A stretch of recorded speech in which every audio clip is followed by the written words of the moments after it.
नमस्कार दोस्तों। नरेंद्र मोदी कहते हैं वो हारे नहीं हैं, हौसले बुलंद हैं। अदालत में, लखनऊ की अदालत में राहुल गांधी के खिलाफ दोहरे पासपोर्ट, दोहरे नागरिकता का आरोप लगाने पर बगैर किसी सुनवाई के एफआईआर दर्ज करने का आदेश हो जाता है। बहरहाल 24 घंटे में ही यू टर्न ले लिया जाता है। जी हां, और श्रीमती सोनिया गांधी को राउज एवेन्यू कोर्ट से नोटिस जारी हो जाती है कि आपका नाम वोटर लिस्ट में था, तब था जब आप नागरिक नहीं थी, तो आप इस पर जवाब दीजिए आके। और राहुल गांधी के घर पर पहुंचकर वो महिलाएं प्रदर्शन कर रही होती हैं, भारतीय जनता पार्टी की वह नेता, वह सांसद प्रदर्शन कर रही होती हैं जो खुद महिलाओं का हक मार के इस जगह बैठी हैं। लखनऊ में भारतीय जनता पार्टी के जो महिला आयोग है उसकी उपाध्यक्ष समेत तमाम सारी जो भाजपा की वह महिलाएं प्रदर्शन कर रही होती हैं जो खुद किसी दूसरी की महिला का हक मार करके इस जगह बैठी है और वह तिरंगा जला रही होती है जिस तिरंगे ने इस देश की आजादी से लेके न जाने किस चीज की लड़ाई लड़ी है, जिसको झुकने न देने के लिए उस समय लाखों लोगों ने अपनी कुर्बानियां दी थी। जी, ये सब होता है उसी भारत में जो भारत नैतिकता की दुहाई देता है, जो भारत मानवता की दुहाई देता है, जो भारत नारी सम्मान की दुहाई देता है, उसमें यह सब कुछ हो रहा होता है। लेकिन नरेंद्र मोदी अपनी साजिश में हार चुके हैं। यह बात उनकी इसी बात से प्रमाणित हो जाती है कि हारे नहीं है, हौसले बुलंद है। जी हां, किस बात के हौसले बुलंद कि इस देश की, जिसे मदर ऑफ डेमोक्रेसी कहते हैं, मदर कहते हैं तो वो भी महिला हुई, उसकी, उस महिला की भी आबरू लूटने का काम नरेंद्र मोदी ही तो कर रहे होते, क्योंकि यह संविधान की बात थी, यह लोकतंत्र की बात थी और यह उस व्यवस्था की बात थी, जी हां, जिसके खिलाफ नरेंद्र मोदी यह बिल लेकर के आए।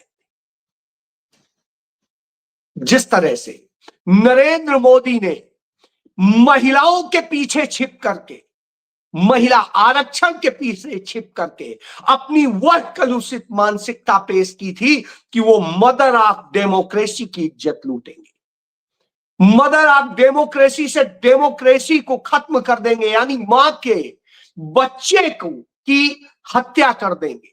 जी, उसके लिए लेके आए थे, उसके लिए उन्होंने डिलिमिटेशन की बात की थी, उसके लिए यूनियन टेरिटरीज में भी जो है बदलाव की बात की थी और तमाम इस तरह के बदलाव की बात की थी जो अवैधानिक थे, जो असंसदीय थे और अलोकतांत्रिक थे। जी हां, क्योंकि महिलाओं को तो आरक्षण 2023 में मिल ही चुका है, उसको लागू करने का था, तो लागू करने के लिए या तो नरेंद्र मोदी राष्ट्रपति से अधिसूचना जारी करा सकते हैं या संसद में ला करके उसे पास करा सकते थे, वह उन्होंने नहीं किया। वो बाकी सीटें, और इसमें भी सबसे बड़ी बात, आप हक नहीं देना चाहते हैं, इसका सबूत यह था कि इसमें राज्यसभा को शामिल नहीं किया गया, यानी राज्यसभा को शामिल नहीं करेंगे, वहां पर अपने चहेतों को बैठाएंगे और यहां ये करेंगे और फिर हमला किस पर करेंगे? राहुल गांधी पर, सोनिया गांधी पर। क्यों? क्योंकि उनसे आपको डर लगता है, यही लगता है कि यही तो है जो पूरे देश में हमको चुनौती दे सकते हैं, नैतिकता के साथ भी, मानवता के साथ भी और महिलाओं की बात करके भी। तो आप देखिए, राहुल गांधी के नेतृत्व में संपूर्ण विपक्ष एक होकर के खड़ा होता है और महिला सशक्तिकरण, वंदन सशक्तिकरण जो ये लेकर के आए, नारी शक्ति वंदन करके जो लेकर के आए बिल, उस बिल के, वो बिल तो पीछे था, उस बिल के साथ में छिपे हुए थे दो बिल, यानी एक बिल की आड़ में दो बिल छिपा करके लाए गए थे। यह नहीं कहा गया था कि इस समय भारत में 543 जो संसदीय सीटें हैं, उन सीटों पर यह आरक्षण लागू करने की अधिसूचना हो या उसका बिल पास हो जाए तत्काल प्रभाव से इसी अनुपात में। और इसके बाद में जब नई जनगणना आ जाए तो उस जनगणना के मुताबिक जो परिसीमन हो, उस परिसीमन के बाद में उसी औसत में वो सीटें बढ़ जाए। नहीं, वो नहीं करना है, क्योंकि वो करना ही नहीं था। इसीलिए तो 2023 में ये लैकुना लगाए गए थे। कोई बात नहीं, कांग्रेस पार्टी इस बिल के आने के पहले ही समझ गई थी इस साजिश को, क्योंकि इस साजिश के बूते महिलाओं से यह कहने, यह नैरेटिव बनाने कि अरे कांग्रेस तो महिला विरोधी है, विपक्ष महिला विरोधी है। लेकिन महिला विरोधी कौन है, यह प्रमाण खुद भाजपा देती है। क्या भारतीय जनता पार्टी में आज तक कभी कोई एक ऐसा राष्ट्रीय अध्यक्ष हुआ है जो महिला थी? तो आपका जवाब आएगा नहीं। क्या भारतीय जनता पार्टी ऐसी पार्टी है जिसका राष्ट्रीय अध्यक्ष परिवारवाद से ना आता हो? तो आप कहेंगे नहीं, उसमें भी परिवारवाद से आता है और मौजूदा अध्यक्ष उसका परिवारवाद से ही आया। कब आएगा? क्या इसके मुख्यमंत्री परिवारवाद से नहीं बनते हैं? और यदि बनते हैं तो महिलाओं को क्यों मुख्यमंत्री नहीं बनाया जा रहा है, जबकि पहले बनती रही है? तो ऐसे में आएगा क्योंकि नरेंद्र मोदी का मोटिव दूसरा है। वो असल में महिलाओं को पसंद नहीं करते, वो उनका इस्तेमाल करते हैं। जी हां, सिर्फ इस्तेमाल। अब किस किस तरह से इस्तेमाल करते हैं वो आप खुद समझ सकते हैं। तो नरेंद्र मोदी ने परिवारवाद से ही आए महाराष्ट्र के मुख्यमंत्री फडणवीस को, देवेंद्र फडणवीस को मुख्यमंत्री बना रखा है। किसी महिला को नहीं बनाया, गोपीनाथ मुंडे की बेटी को नहीं बनाया था, उसे बनाया। उसके बाद आप इसी तरह से राजस्थान में देख लीजिए, राजस्थान में बीजेपी को खड़ा करने वाली वसुंधरा राजे सिंधिया, उनको मुख्यमंत्री नहीं बनाया, बल्कि खुद ही एक जो है संघ के ऐसे व्यक्ति को लेके आए जिसका अपना कोई वास्तविक वजूद नहीं था। इसी तरीके से हरियाणा में देख लीजिए, बेटी बचाओ बेटी पढ़ाओ का नारा दिया था। यहां क्या किसी महिला को उन्होंने मुख्यमंत्री बनाया? नहीं बनाया। क्या उन्होंने यहां पर उस तरह का सम्मान दिया? नहीं दिया। तो किससे? आरएसएस के परिवारों से आने वाले दो लोगों को उन्होंने मुख्यमंत्री बनाया, कभी मनोहर लाल खट्टर को और कभी सैनी को। जी हां, ये परिवारवाद से ही आते हैं, पूरा परिवार आरएसएस। इसके बाद आप देख लीजिए, इसके बाद आप जहां भी जाएं, आप बिहार में चले जाइए, बिहार में भाजपा ने पहला मुख्यमंत्री बनाया, और जो पहला मुख्यमंत्री बनाया वो सम्राट चौधरी कहां से आता है? परिवारवाद से आता है। तो इस तरह से तमाम जगह यह स्थिति है। मैं इसलिए कह रहा हूं कि ये भारतीय जनता पार्टी का चेहरा है। वहां पर भी उन्होंने किसी महिला को मुख्यमंत्री नहीं बनाया, उसको बनाया जो एक अपराधी भी था और जो परिवारवाद से भी आता है। उन्हें कोई फर्क नहीं पड़ता, वो कैसे भी हो उनके साथ खड़ा। तो इस तरह से, तो यह अपने आप में खुद में चेहरा है कि भारतीय जनता पार्टी क्या करती है। भारतीय जनता पार्टी के इस देश में कहीं पर भी क्या कोई प्रदेश अध्यक्ष महिला है? तो जवाब आएगा नहीं, कोई भी प्रदेश अध्यक्ष महिला नहीं है। जी हां, वह कह रहे हैं कांग्रेस पार्टी ने तो देश की आजादी के पहले भी जो है महिलाओं को पार्टी का राष्ट्रीय अध्यक्ष बनाया। एक नहीं, कई महिलाओं को देश की आजादी के बाद भी बनाया, भारत की राष्ट्रपति भी बनाया, प्रधानमंत्री भी बनाया, जो राज्यसभा है उसकी उपसभापति भी बनाया और उसके बाद में लोकसभा की अध्यक्ष भी बनाया। उसके अलावा जुडिशियरी से लेके सब जगह महिलाओं को प्रतिनिधित्व देने का काम किया। पहली महिला मुख्यमंत्री सुचेता कृपलानी भी उन्होंने ने बनाई। पहली महिला राज्यपाल भी उन्होंने सरोजिनी नायडू को बनाया। और इसी तरीके से तमाम जगह देखें, संविधान सभा में भी कांग्रेस पार्टी ने महिलाओं को प्रतिनिधित्व दिया था। तो कांग्रेस का तो ये इतिहास है। भाजपा का इतिहास बताइए, आरएसएस का इतिहास बताइए। क्या आरएसएस में आज तक 100 साल में एक भी महिला उसकी प्रमुख बनी है? नहीं बनी है।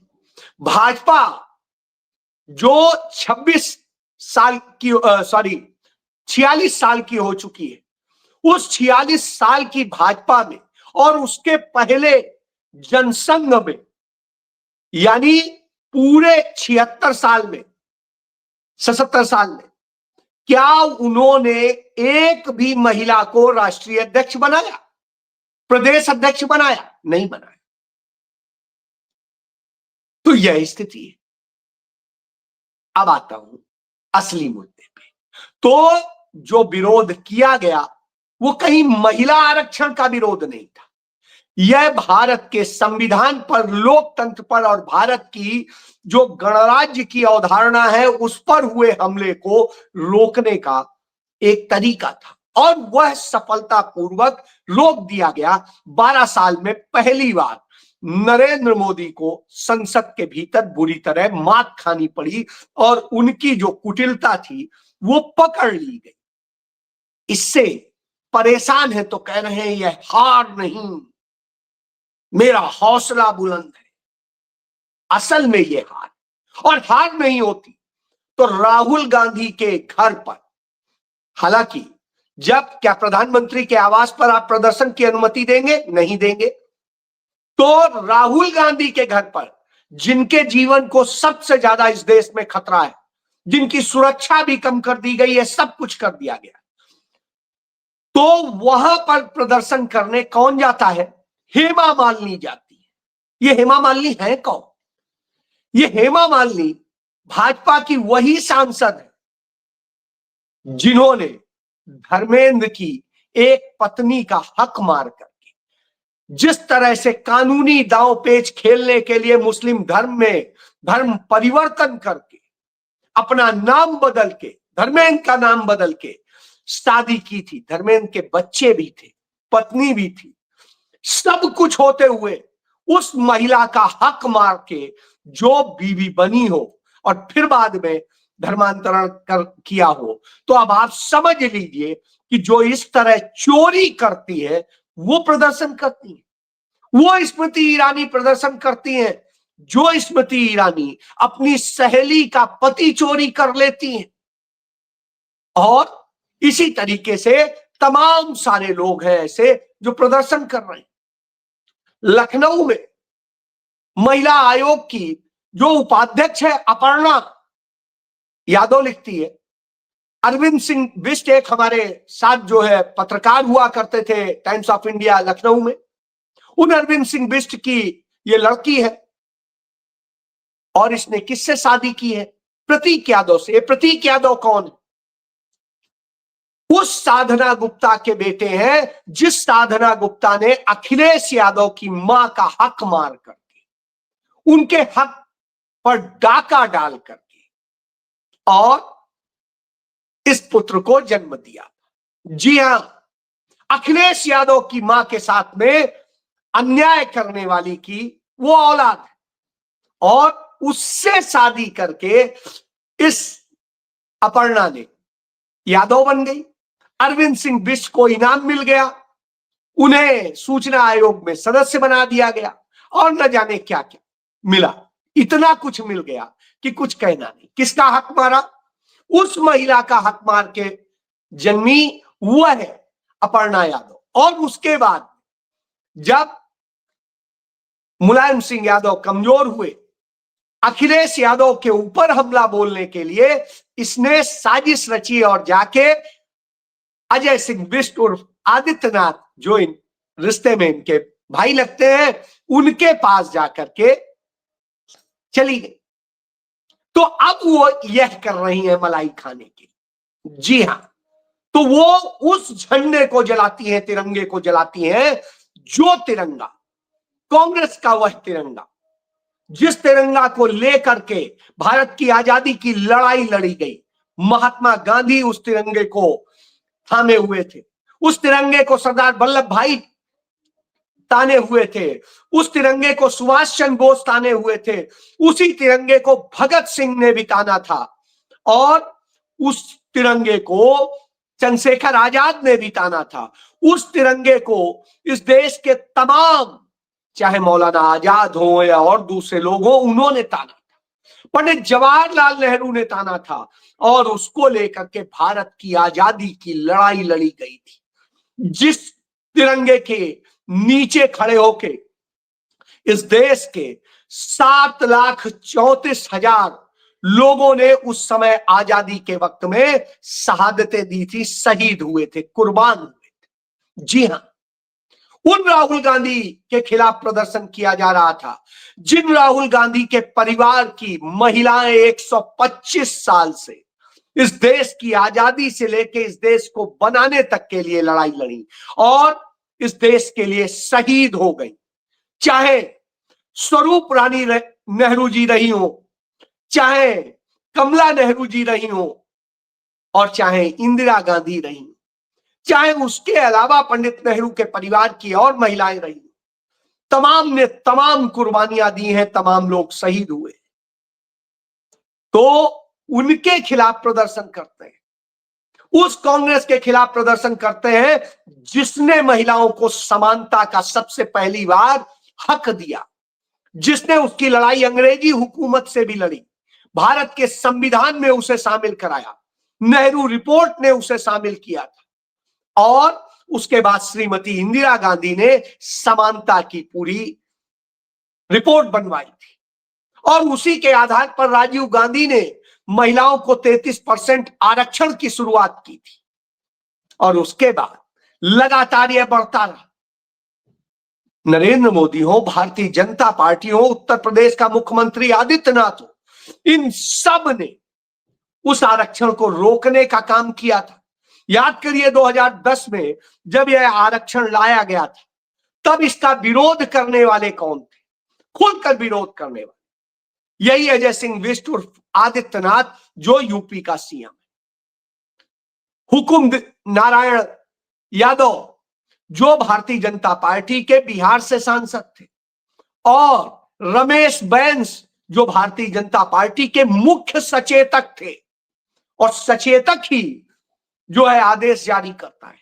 तो इस तरह से ऐसे लोग विरोध कर रहे थे। तो अब आप समझ लीजिए, जो खुद महिला सम्मान के वो नहीं है, तो ऐसा करते हैं। इसी समय देखिए, राहुल गांधी जब सदन में नरेंद्र मोदी को मैजिशियन सहित न जाने क्या क्या बता रहे थे कि कैसे उन्होंने खेल रचा, और कैसे अपने, खुद नरेंद्र मोदी खुद को बोल चुके थे मैं तो जादूगर हूं, तो वही नरेंद्र मोदी जो खुद को जादूगर बताते थे, राहुल गांधी ने जब उनको बताया कि साहब वो मैजिशियन है, तो ओम बिरला हो या पूरी भारतीय जनता पार्टी हो, वो बौखला गई थी। और जब वो बौखला गई थी, तब भी राहुल गांधी ने अपना भाषण नहीं रोका।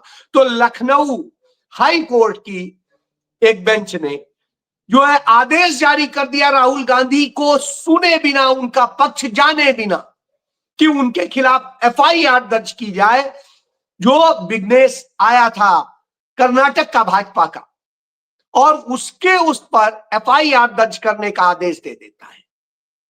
लेकिन 24 घंटे में वो यू टर्न ले लेता है जब यह बात सामने आती है। राहुल गांधी ने कहीं नहीं अपील की थी, तो यह आता है कि इसमें दूसरे पक्ष का तो कोई वही नहीं लिया गया, जब दूसरे पक्ष को सुने बिना ही आदेश जारी कर देती है हाई कोर्ट। क्यों? इस पे बड़े सवाल। तब तुरंत 24 घंटे में हाई कोर्ट वही आदेश यू टर्न ले लेती है, वापस ले लेती है, रोक देती है, और कहती है अब इस पे अगले दिन सुनवाई होगी, यानी मंडे को सुनवाई होगी। चलिए सुनवाई की। उधर श्रीमती सोनिया गांधी पर यह आरोप लगाया जाता है, और वह भी भारतीय जनता पार्टी के किसी एक व्यक्ति ने परिवाद दाखिल किया है। यह कहीं पर भी सरकार ने नहीं दाखिल किया अपनी तरफ से, क्योंकि सरकार के पास में ऐसा कुछ नहीं है। यह झूठ भाजपा के ही लोग फैलाते हैं। यहां पर भी सरकार ने नहीं किया राहुल गांधी के खिलाफ, यह अपने कार्यकर्ता से ही कराया, कर्नाटक से आए कार्यकर्ता से। और यहां पर भी श्रीमती सोनिया गांधी के खिलाफ यह कि उनका नाम नागरिक बनने के पहले ही मतदाता सूची में था, कि उन्होंने तो 1983 में जो है नागरिकता ली, और 1980 में उनका नाम वोटर लिस्ट में था। बड़ी विडंबना है इस देश की कि यह तो सरकार को करना चाहिए था यदि सोनिया गांधी ने गलत किया, या राहुल गांधी की यह गलत है नागरिकता तो सरकार को करना चाहिए था। ये दोनों गृह मंत्रालय के विषय, उन्होंने तो नहीं किया। क्यों? क्योंकि ये फंसा करके परेशान करना है। तो राहुल रेवन्यू कोर्ट से इसी वक्त में सोनिया गांधी को नोटिस जारी हो जाता है कि 1 हफ्ते में आप पूरा इस पर विस्तृत जवाब दें। क्या हमने कहा है कि हमारा तो एक लाइन का यही जवाब है कि बिल्कुल झूठ है, मुझे इसका कोई पता ही नहीं है, मैंने कोई वोट डाला नहीं 1980 में। लेकिन नहीं साहब, नैरेटिव बनाना है तो उस महिला पर भी हमला होता है जिसने अपना पति इस देश की जो है एकता अखंडता के लिए दे दिया, शहीद करा दिया। जी हां, वह महिला जो त्याग और बलिदान का प्रतीक मानी जाती है, जिसने एक बार नहीं 2 बार प्रधानमंत्री का पद ठुकराया, जी वो सोनिया गांधी। तो अब आप बताइए कौन है महिलाओं का सबसे बड़ा दुश्मन? यह आपको फैसला करना है। जय